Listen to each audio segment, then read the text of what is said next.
Stand up.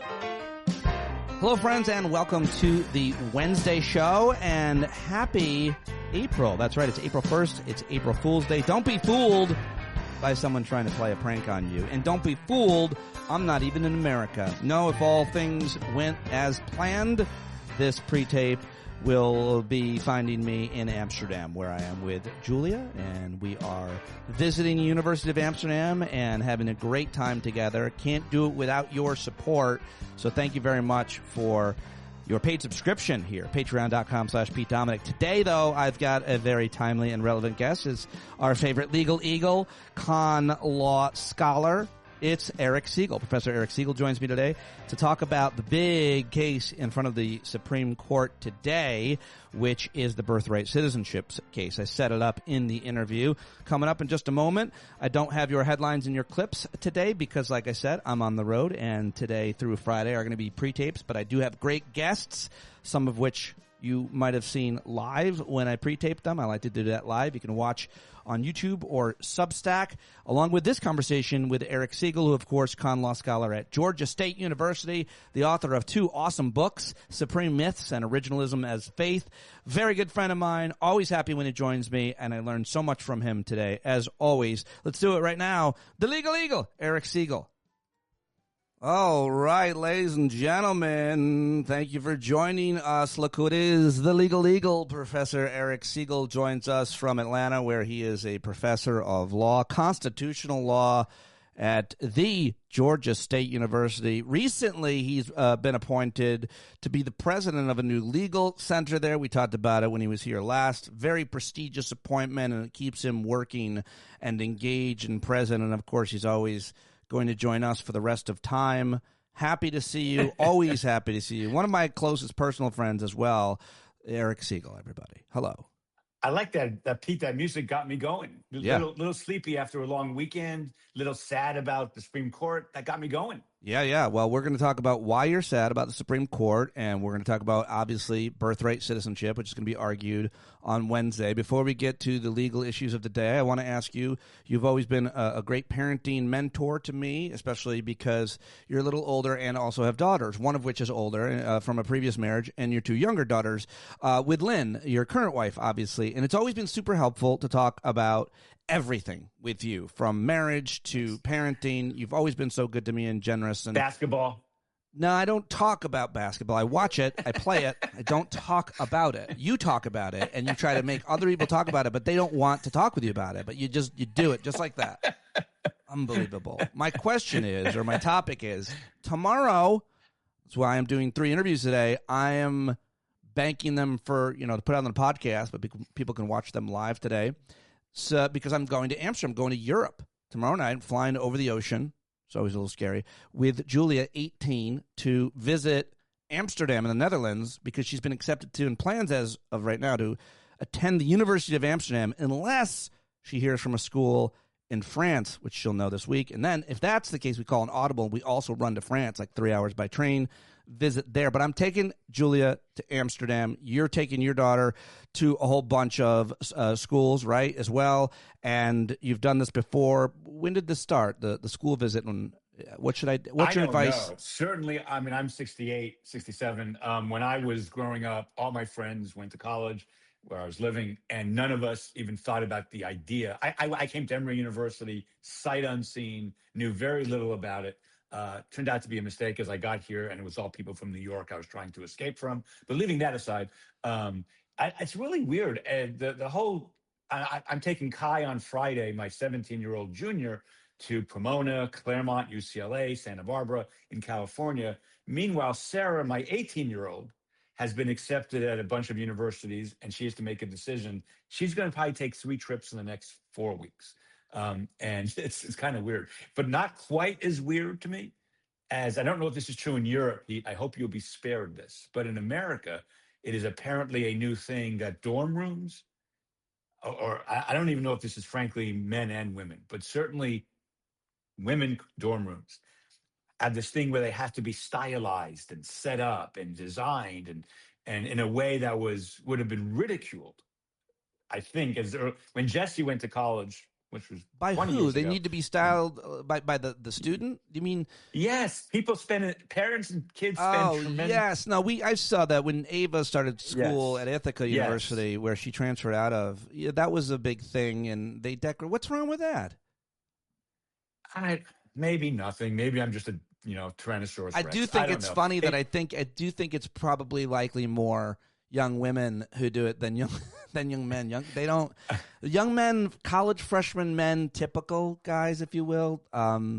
They don't do. I feel like they don't do a lot of decorating. Period. We did nothing, and I will say that dorm rooms back in the day, I don't think this is true anymore. It was kind of a rite of passage because they were awful, they were small, they were cramped. When I came to Emory, this is no longer true. My dorm room was not air conditioned. We were on the quarter system. Ooh. We took finals in June. Yee. It was 93 degrees and no air conditioning.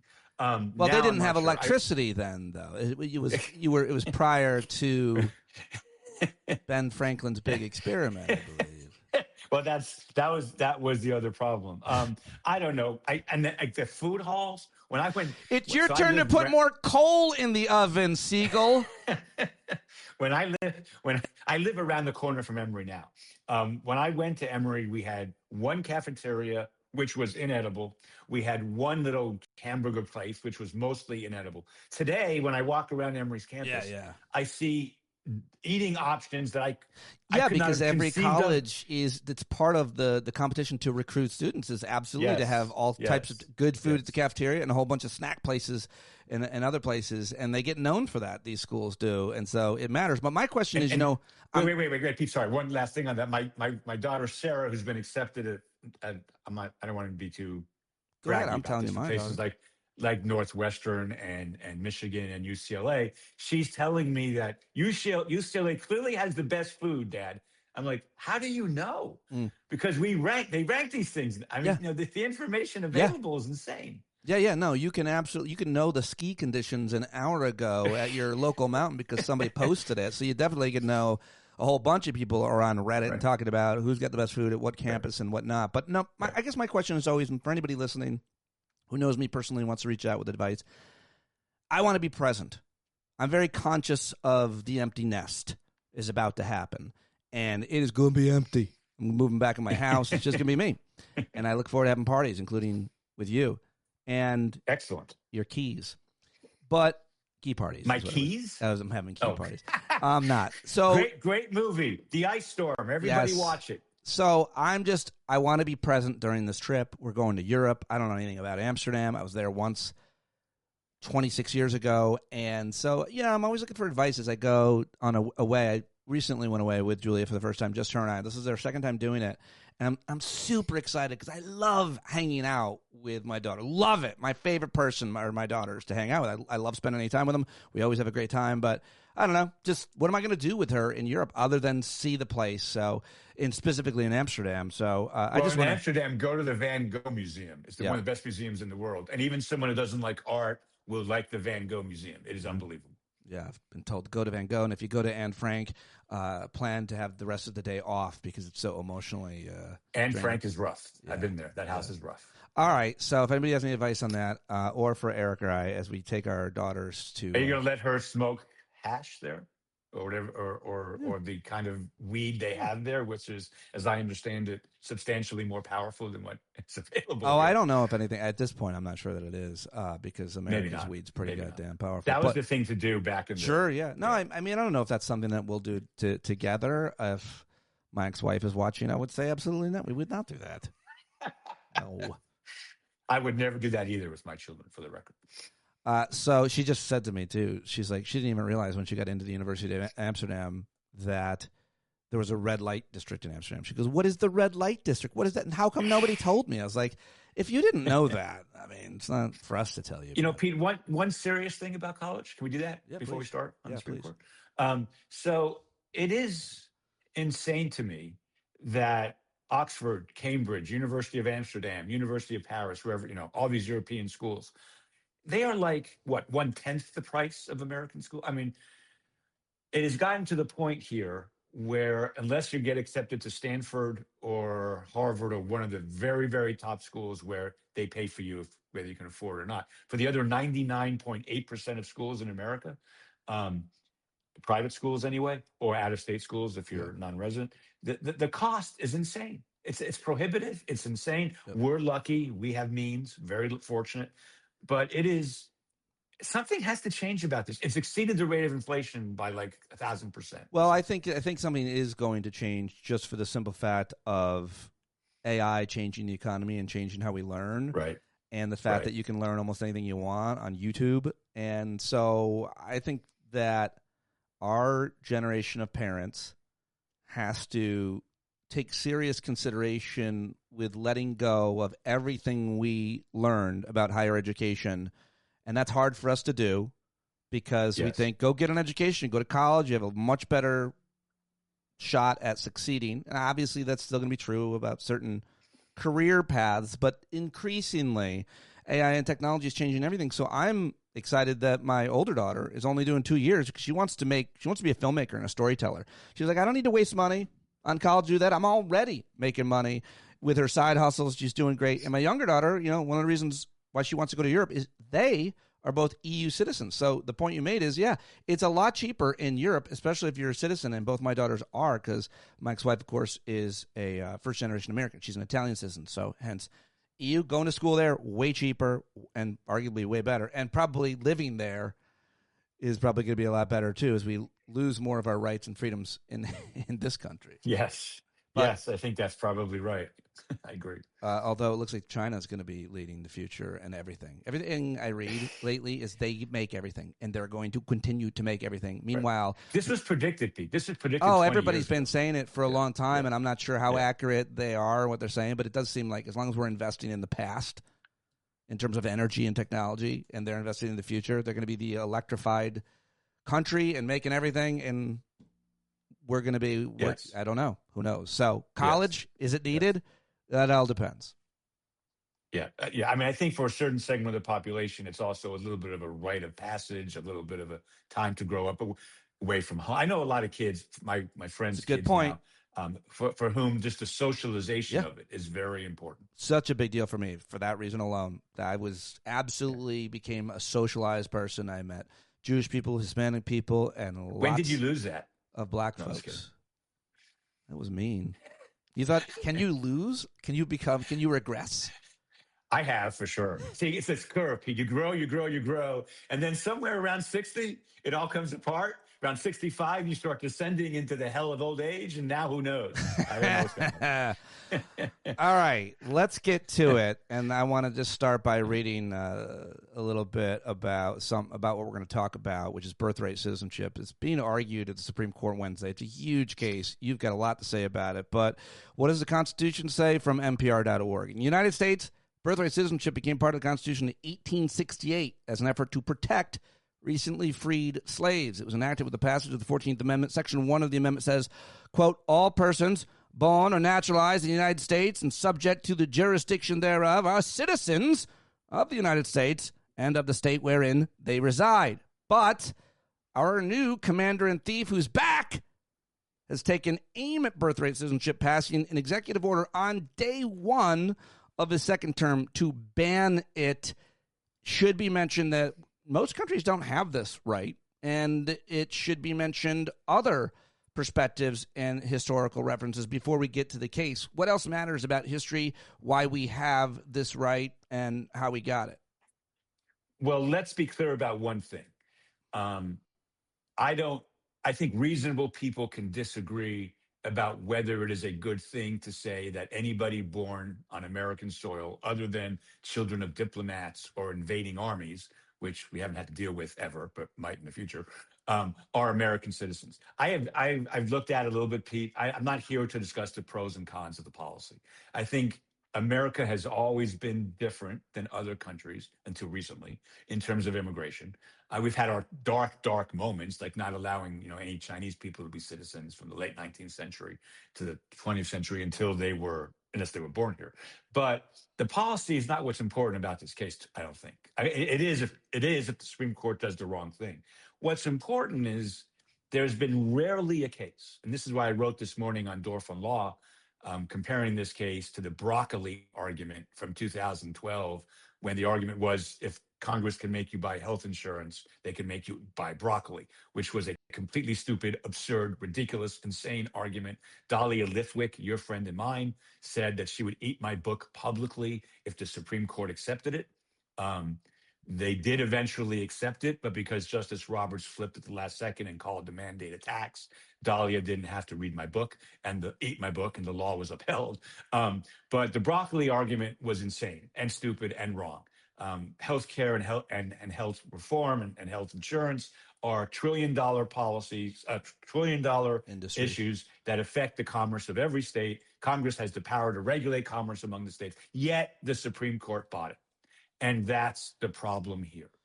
If we just talk about text, what the 14th Amendment says, which is every person born here is a citizen if you're subject to the jurisdiction thereof, they put that in for a very specific reason, to make sure that children of diplomats invading armies, at the time, Native American tribes who had sovereignty themselves in a legalistic kind of way, wouldn't be included. But everybody else, including people who are here illegally, including people who are here temporarily, they are subject to the jurisdiction of the United States. The Supreme Court held that in Wong Kim Ark, a late 19th century case that 99.5% of legal scholars have always said is correct. In any event, it's the law. But this is one of those rare cases, Pete, in constitutional law, where unlike color blindness for affirmative action, unlike abortion, unlike, is money speech, all of those issues where there are meaningful disagreements among people acting in good faith as a constitutional law. This is not that. The arguments are overwhelmingly easy that as a judge, the Supreme Court has no choice but to say that Trump's executive order, which, by the way, is also inconsistent with a federal statute. So we have both a federal statute implementing the 14th Amendment and the 14th Amendment. Trump can't change either one. And frankly, Congress can't change the Constitution. Trump can't change either the federal law or the Constitution. This is a really easy case. And yet, people are very worried, like in the Trump immunity case, that almost no one saw coming, that kind of alerted us, that the court, as a political matter and an ideological matter, might want to side with the Trump administration. Let's not mince words, and then I'll stop this rant. Let's not mince words by what this is about. This is about racism. Yeah. First and last. That's what it's about. This is part of Steve Miller's overall effort to make America not great again, but white supremacy again. And we're getting close to that. And that's why this case is so important symbolically. And I'll have to say, again, I'm nervous about saying this. I don't think the court is going to upset 100 years of almost unanimous agreement about this, because a few law professors in 2025 and 26 have ambitions and want to make a name for themselves. So, lawyers can make any argument. So they're making these, what I think are almost frivolous, if not frivolous arguments. But the court has accepted frivolous arguments before, struck down the Voting Rights Act based on frivolous argument, ruled the mandate couldn't be justified as a Commerce Clause law based on politics, said the president has almost complete immunity from criminal prosecution, a horrific decision not based on law. And of course, everything involving money is speech. Citizens United, even before Citizens United, the landmark case of Buckley versus Vallejo, which said expenditures could not be limited. All of that is anti-law.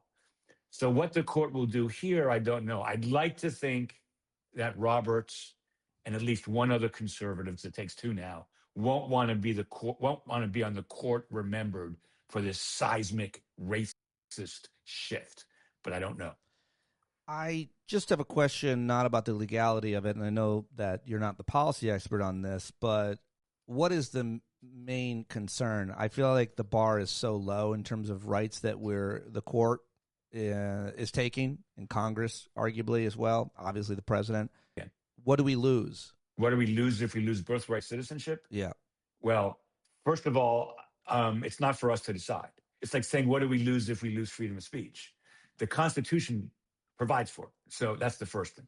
The second thing is this executive order by Donald Trump is retroactive. It's not retroactive. It applies 30 days after it was issued, but it was, of course, Every judge who's looked at it has stated or enjoined it or said it's not constitutional. But if the Supreme Court would reverse all those judges and say that the Trump administration position is correct, here's the biggest fear, and it is huge. He could change the executive order so that it's retroactive as well as prospective.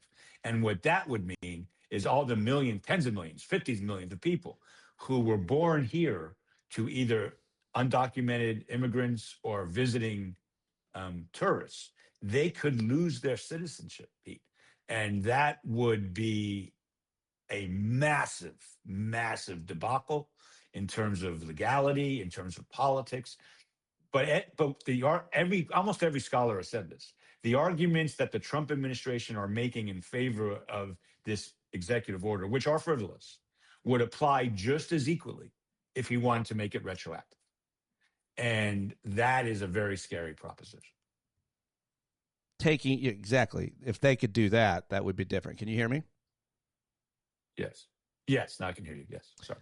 So what else do you want to say about that? And we haven't talked in a couple of weeks about some of the cases that have been argued or anything else coming up. So this may be a little bit in the weeds. I'm sorry. This may be a little bit in the weeds on this, but I do want to talk about it.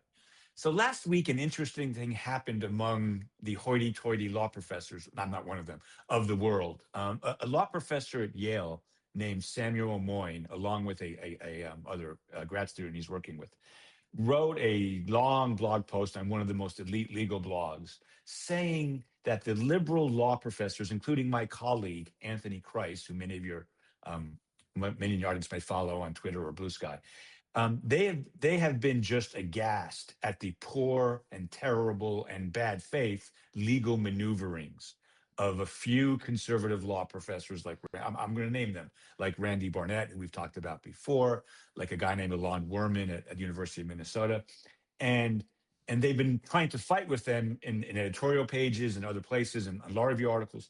And this guy at Yale wrote this article saying we shouldn't do that. When liberal law professors engage with these frivolous arguments that are clearly appealing to the worst impulses of the conservative justices, by addressing the arguments on the merits in terms of text, history, and all that precedent, it gives the really weak arguments air that they shouldn't have, to which a few of those law professors that were called out responded and said, but we can't leave them unanswered because that'll make it sound, if we do that, the court might adopt them anyway, and then no one's here to rebut them.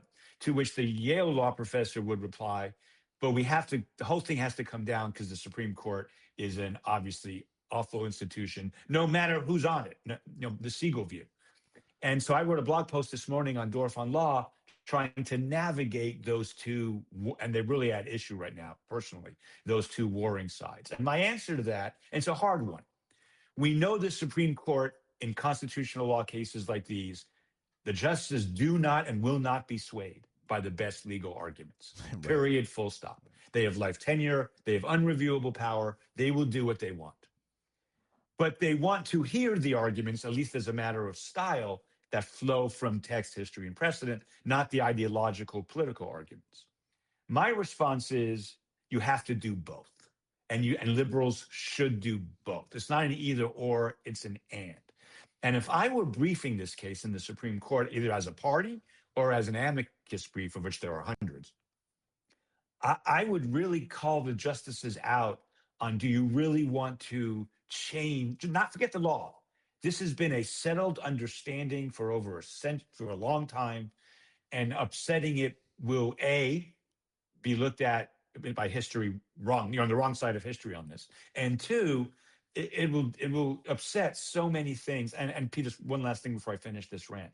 I'm going back now to Bush versus Gore, because I had a view of Bush versus Gore that at the time, a lot of people thought was controversial. I think it applies to these kinds of cases. By the time the case was going to be argued in the Supreme Court, Al Gore had an army of lawyers, one of whom was Lawrence Tribe, who in 2000 was the most famous constitutional law professor in the country, not close, Harvard Law School, eventually hired by Obama to do special things. But he was the most famous. Today there's maybe 10. He was number one. But he was not an expert in Florida election law. So the question became, I mean, he knew about it, of course, and could learn it, but he wasn't a long-time expert in it. So the question became, who should argue this case in the Supreme Court of the United States? And the Al Gore people decided not Lawrence Tribe, but David, but someone who is an expert in Florida election law. And that was a huge mistake, because the only way there was any chance of the Supreme Court not ruling for Bush, which, by the way, without that happening, the whole world would be different. Iraq war wouldn't have happened. Who knows? But anyway, there was only one chance, and that was for Lawrence Tribe to stand up and mostly forget the law and look Justice Kennedy, who was maybe a swing vote, and maybe O'Connor, who was maybe a swing vote, right in the eye and say, if you do this, you will live in infamy. The Supreme Court should not be deciding this election dispute. It is bad as a matter of policy. It has to be wrong as a matter of law. It will forever stain the Supreme Court of the United States, and for good reasons. That kind of direct argument the justices hate, but they will be affected by occasionally. Anyway, it was a long shot, but it was the only chance. In this case, I think the chances of the right, correct side winning are much greater because the politics are different. But the most persuasive arguments on Wednesday will not be based on text, history, and precedent, all of which are against the Trump administration. The most effective arguments will be, do you want to be part of an opinion upsetting this century-long expectation and potentially wreaking havoc on how this country does immigration? And that may or may not work, but it needs to be included. Will it be included? I don't know. But what I do know is Lawrence Tribe had the only chance of winning Bush versus Gore, and they didn't give him the chance, and it was a mistake. I hope that the lawyers for the plaintiffs here at least bring up what I would call political arguments separate from text, precedent, and history, because Pete, those things will not drive the decision. They never do in these kinds of big con law cases, which is sad but true. End of rant. That was a great one. Really important. The whole plan. And you're still coming in and out. Pete, I'm back. How's this? This is much better. Sorry about that. I don't know what happened. The phone thing didn't work. You don't sound as good, but I'll allow for it because I want to ask you about two other questions. What did we miss, since we haven't talked in a couple of weeks, in terms of arguments that have been made, the court has heard in the past couple of weeks, and what else is coming up? Well, there was an argument a couple of weeks ago on mail-in ballots. I think we may have discussed this on last time I was on, but it was an impossibly frustrating argument. Congress has allowed mail-in ballots forever. This is not forever, but for a very long time. The states get to decide what election rules they have unless Congress overrides them. Congress has not overridden the use of mail-in ballots. A friend of mine, James Sample, who's a professor at Hofstra, not far from where you're sitting, and I recommend everybody follow James Sample on Facebook, on Twitter, on Blue Sky. He's great. He's an election law expert, used to work for the Brennan Center. It almost drove him to distraction because it was so embarrassing, the questions the justices asked.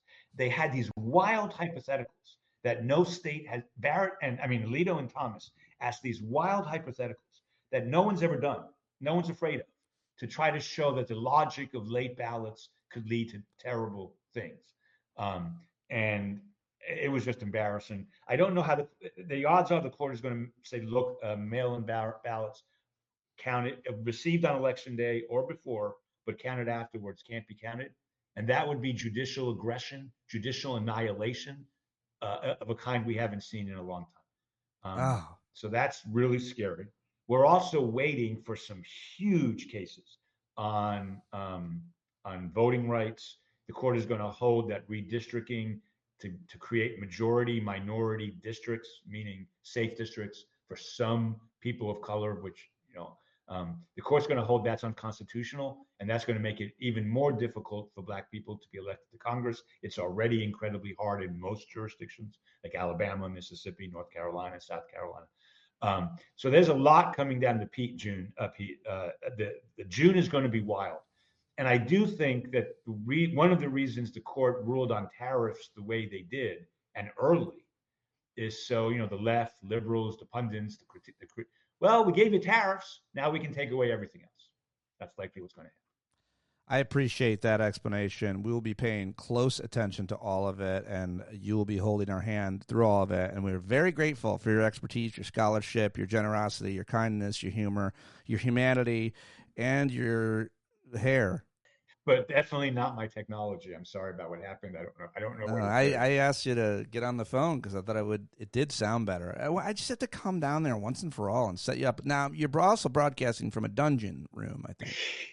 Yeah. So just so your audience knows, this is you renovated your whole house. You have a guest house, but you still don't have like a studio, like a place where your audio will sound good and you'll look like. I just got to come visit. Well, no, this is going to change because, as you mentioned earlier, as director of a new Center on Constitutional Law at Georgia State, there's going to be major upgrades in my home situation so that we can do this in a real way. I apologize to everybody. You need a dedicated situation so you don't have to touch anything. You just press on. Your computer, your light, your mic, your camera all come on. It sounds good in the room. You're wearing a cardigan probably. Never. Linwood, I would no longer be married. It would be sad. I want to wear corduroy jackets and, I can't wear those. I'm not allowed. No. In your new job, but why can't you reinvent your style with this new amazing new executive? We have Lynn on next time, and we can crowdsource that. I think that's a very good idea. If anyone out there thinks I make my own decisions about those kinds of stylistic things, you've not been listening to me for the last 12 years on this show. We should also start a segment called Judge Eric, because you were never a judge, and we should just have you judge petty arguments and I would love that. My second favorite podcast in the world next to yours. And there's a big difference between yours and theirs in terms of my love, is the Dan Le Batard show. I'm going to throw it out there because they do that all the time. They have a guy who's not a judge, but they ask him to judge things. It's a funny segment.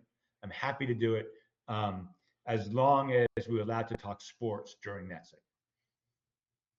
Well, forget it. All right. Well, worth a try. Thank you, Eric Segall. Go follow him everywhere on Blue Sky. What else are we plugging? Dorf on Law. Go today that I think is interesting. Go read that piece. Very interesting. And in about a month, I have a law review article coming out, which was written not for law review audiences, but for lawyers and non-lawyers. That makes the case, ironically but accurately, that the Roberts Court is actually the most anti-originalist court in American history. Oh, interesting. And it's just the only court ever with a majority of justices who self-identify as originalists. The hypocrisy is stunning, and I'm proud of that piece. It's I think looking forward to that and sharing it with everybody. Thank you for joining me, my friend. Pete. Appreciate it. Thanks. All right, there he goes, the legal eagle, Eric Segall. We love him. Go follow him on Blue Sky. Go read Dorf on Law. Get his books. Support him in all the ways. Look him up if you're in Atlanta. Thank you very much for listening today, for supporting me and the show. Hope to see you at Podjam April 9th through 12th. If you haven't gotten your tickets, there's still time. And I'm really looking forward to that. I'll be back tomorrow with Allison Jaslow and Christian Finnegan. And then Friday, I think I'll share my amazing conversation with Celeste Headley. No hangout this week because I'm in Europe, and it'll be impossible to do. Plus, I'm focused on my girl, and we're having a great time. So thank you very much for being here today, you bumblebees listening all the way to the end. I really appreciate you and all of your support. John Carroll playing us out as he does every day. Go stream and buy his music at johncarroll.org. Be the change you want to see, and I'll be back tomorrow. Stand up, stand up. I think you're driving wheels been leaking grease. Boy, you better stand up, stand up. Well, there's a whole lot more of us who know what's right. They'll keep right on ignoring us if we keep sitting tight. We got to open up the window to let in some light. You gotta stand up. That's right. We got to rise up. You got to stand up. You got to stare the devil straight in the eye. We got to let him know it's his turn to go. See it clear when all you hear is a lie.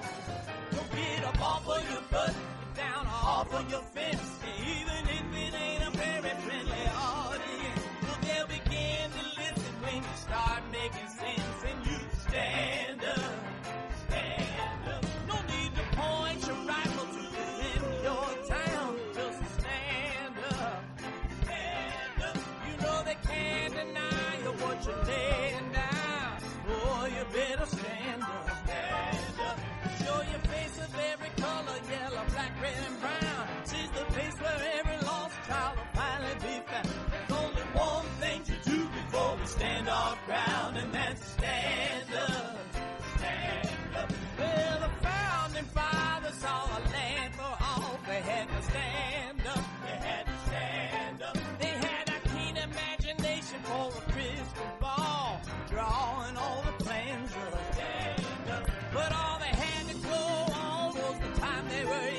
the causes for loss, and since they weren't in sin, they knew that change was gonna come before the change could begin. They had to stand up. All right, they had to stand up. We got to stand up. We got to look the devil square in the eye. We gotta let him know it's his time to go, and make it clear when all we hear is a lie. Why you lying awake wondering where the money all went? It'll be the cost of freedom that'll go unspent. You can see him flee the scene of that experiment if you stand up. Alright, we got to speak up, we got to reach up, and raise your voice in every way you know how. Don't be toes up, you got to show up. Ain't no better time to do it but now. No need to pledge allegiance to no wanton tribe. Rise up, show obedience to the voice inside, and listen well and hear